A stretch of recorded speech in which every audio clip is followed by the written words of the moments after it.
dengan hasil petunjuk yang saya terima, Mas Itung bisa jadi adalah orang yang sangat teliti perhitungannya. Ya, yang kedua kalinya kemungkinan Mas Itung itu adalah orang yang nista dan nistip. Tapi ulo salam yo atur bagyo wis muga nusantara. Hong wilaheng jati nuhuni hajat-hajate leluhur Nusantara tabe uluk salam mulia.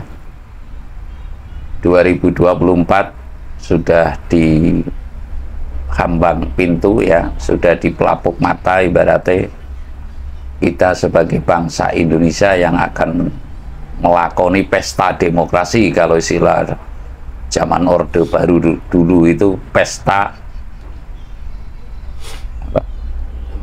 demokrasi. Pesta demokrasi ini adalah luber, langsung, umum, bebas, rahasia menurut manusia. Namun kasus nyatanya ya sekarang banyak rahasia yang akhirnya tidak menjadi rahasia lagi, tapi menjadi rahasia umum. Lah, sesuai dengan saya, perjalanan saya, sesuai dengan petunjuk yang saya terima, sesungguhnya tahun 2024 siapakah pengganti Pak Jokowi ya? Saya pernah mengungkap sedikit bahwa saya ada bocoran dari yang saya terima dari titah langit bahwa semua calon presiden tahun 2024 sebutan leluhur adalah Mas Itung ya. Semua calon presiden tahun 2024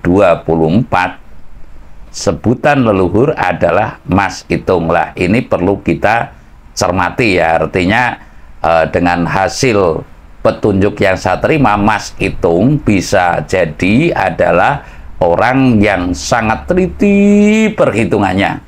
Ya, yang kedua kalinya kemungkinan Mas Itung itu adalah orang yang nista dan nistip. Yang saya sebut nista dan nistip begini. Umpamanya ada orang yang kaya raya sekali ya, punya pom bensin sampai 10 umpamanya, atau 20 sekalipun, namun mohon maaf, layaknya bangsa Indonesia yang saya tahu tempo dulu ya, layaknya bangsa Indonesia yang saya tahu tempo dulu adalah bangsa yang sopan, yang santun, yang gemar menolong ya.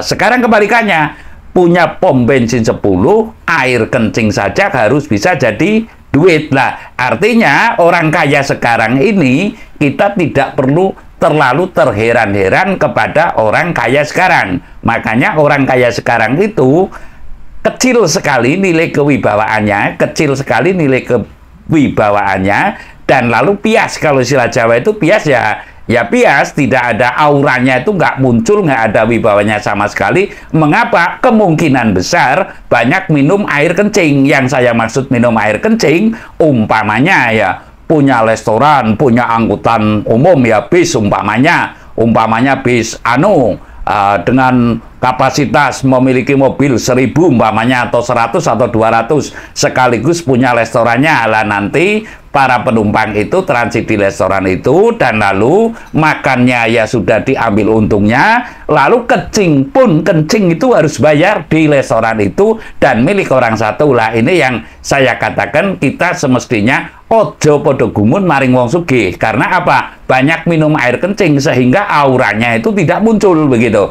Aura ini tidak muncul. Lah, ini saya bukan berarti memberikan kritikan ya, namun saya mengajak untuk kita bermawas diri, bagaimana kita berpotensi untuk bisa selamat di dunia dan selamat di hari akhir ya. Semestinya kalau sudah kaya, punya mobil banyak, punya bisnis autobus yang banyak umpamanya, ya digratiskan. Lah, saya melihat satu ya, di Brebes itu ada ya, kalau nggak keliru di pom bensin yang di situ tertera ada toilet umum yang serba gratis. Lah, nyatanya itu bisa di Brebes yang baru saya tahu. Satu lah, ini hal yang patut dicontoh, semestinya hal yang patut dicontoh. Namun pada umumnya sekarang di pom bensin saja kita transit, kita sudah ngisi bensin, sudah tentu kita diambil keuntungannya, dan kencing pun kita diambil keuntungannya lagi. Lah ini saya mengajak sesama untuk saling introspeksi ya. Makanya kita sebagai orang yang rendah lah, orang yang miskin, kalau kata orang kasar itu,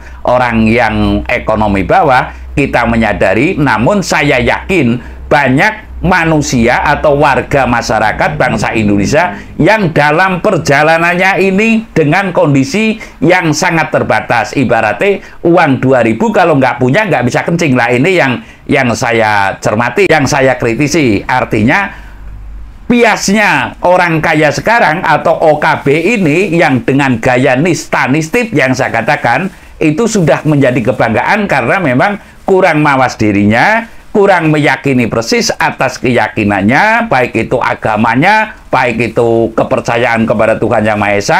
Ini kurang yakin persis atas perbuatan yang akan membawa akibat bagi dirinya di dunia dan di hari akhirnya. Saya akan mengatakan bahwa ciri-ciri pengganti Pak Jokowi kelak, mungkinkah kondisi Indonesia masih demikian? Ya, mungkinkah kondisi Indonesia masih demikian? Lalu saya akan merana bahwasanya ada sebuah petunjuk leluhur yang mengatakan tadi calon presiden ini adalah Mas Itung, lalu calon pengganti Pak Jokowi itu saya mengingatkan sesuai petunjuk saya adalah si Raja Buntal. Semoga bukan si Raja Brutal, namun si Raja Buntal. Buntal ini kalau dalam istilah Jawa itu adalah lidah yang ada garis hitamnya. Garis hitam dan garis putih inilah yang dikatakan lidah buntal. Lah, kalau buntal dalam ikan laut itu adalah ikan buntal yang berpupung manakala ada musuh. Lah, jangan-jangan menurut saya kelihatannya itu bagus, ya bagus dengan gambaran ikannya itu yang gemuk di tengah, lalu moncongnya itu kelihatannya indah sekali. Namun setelah didekati, siapapun dianggap musuh. Lah ini sebuah misteri. Lalu saya akan mengatakan juga ciri-cirinya, ciri-ciri pengganti Pak Jokowi menurut saya adalah yang ada hitam dan putih. Yang ada hitam dan putih bisa dijabarkan sendiri menurut saya. Umpamanya Pak Ganjar rambutnya putih, ya umpamanya terus kulitnya sawo matang, umpamanya kurang lebihnya seperti itu. Namun kelihatannya manis, ketika didekati langsung jerpupung. Artinya ya dijabarkan sendiri bahwa saya intinya mengatakan di sini bahwa pengganti Pak Jokowi masih misteri karena petunjuk dari leluhur itu adalah si Raja Buntal. Lalu calon presidennya adalah Mas Itung. Lah, Mas Itung bisa jadi saya uraikan di depan, mungkin orang yang perhitungannya sangat matang dalam memimpin bangsa, namun juga orang yang tetap nista dan nistip seperti gambaran saya, punya autobus banyak, namun air kencing saja masih diambil keuntungannya untuk menambah hartanya. Lah, manakala nanti kejadiannya kepemimpinan Indonesia masih demikian belum menghayat sejauh itu, artinya negara yang kaya raya kencing saja harus jadi harta. Lah, ini tidak bisa mereferensi, tidak bisa membuat regulasi ke arah situ. Niscaya kesejahteraan rakyat dimanapun di seluruh Indonesia ini nantinya akan kacau ditambah balau. Karena apa? Semestinya kita sebagai negara Pancasila, negara yang tahu undang-undang rasa, taruhlah, atau rasa perasaan ini bisa ngukur perasaan orang lain seperti pula diri kita sendiri, begitu loh. Sekali lagi, seperti mengukur orang lain seperti diri kita sendiri. Kalau sekarang menurut saya aturan rasa rumangsaning urip sudah tidak ada. Saya berharap nanti si Raja Buntal ini adalah raja yang terbaik. Lah, lalu saya akan mengatakan pula bahwasanya si Raja Buntal ini belum bisa sepenuhnya untuk menata Indonesia. Sekali lagi, si Raja Buntal ini masih sangat meragukan untuk bisa menata Indonesia. Saya rasa demikian. Terima kasih.